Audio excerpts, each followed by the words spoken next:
Well, welcome to the fourth of 7 videos looking at specific project management lifecycle models. And what we're going to do during this particular video is provide an introduction to the adaptive model. So let's go ahead and get right into it. The adaptive project management lifecycle model is one of those models, again, based on iterations, just like the iterative model, but you have very limited understanding or specification of the solution. And so what you're going to do is use these series of cycles to learn about the project and hopefully converge on a acceptable solution. So you scope it once and then you plan, launch, monitor, close that cycle and go right back into the next cycle, and you keep on going until either you converge on an acceptable solution, you reach the conclusion that you're not going to converge and you abandon the project, or you run out of time or budget for the particular project. Here are the various phases. During that scoping phase, again, you know so little about the project or the solution that what you're going to have to do is set out some high-level parameters, number of cycles and cycle length perhaps, tentatively map out some objectives around the project, but you are limited based on what you just don't know. You'll then use the planning process to go in and plan for that particular cycle. Launch just the same as if you were to do a iterative cycle. And from there, you move into monitoring each of the team or the team that's working on the project. And you've seen these charts before in another video, but in the case of the first one, you've got that size of the scope bank exponentially growing, in which case you are not converging on a solution.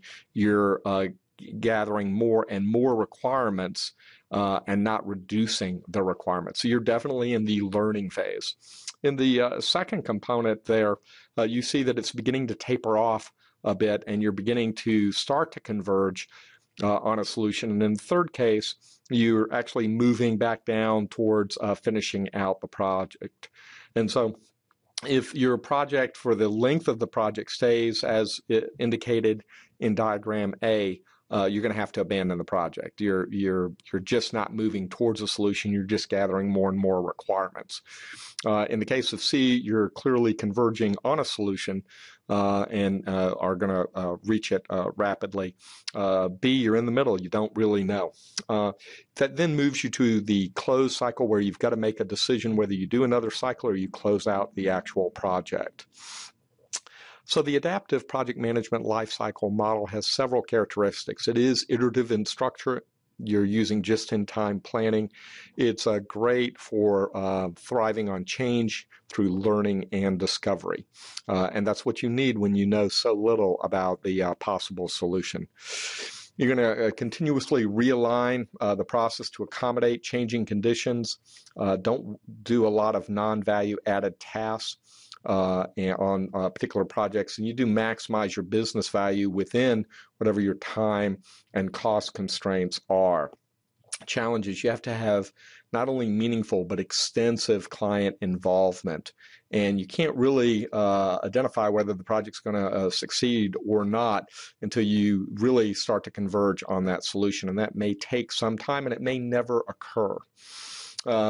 Here's some characteristics associated with it. Again, you need a deeply skilled team that is co-located to attempt an adaptive project. Scope is variable, so change is just going to happen all the time. You're going to have a very lean approach to planning and documentation, and that client has got to very heavily be involved in the project for it to have any real chance of success. Here's some other benefits associated with this. I don't know that I fully buy into the author's contention that adaptive projects always finish sooner than traditional projects. I think I can think of a couple of cases where that wouldn't be true, and the same is true where they are less expensive than other projects. So I do like the adaptive approach. I don't know that I buy into all of these specific advantages for this type of an approach. It is a client-focused, client-driven approach. Incremental results occur early and often but it may not be converging on the potential solution. So, well, this brings us to the end of a short video kind of looking at an introduction to the adaptive project management lifecycle model. What we'll do during the next video is actually dig in a little bit deeper and look at the adaptive project framework as a approach for implementing this particular model. So keep on studying, keep on learning, and I look forward to seeing you in the next video.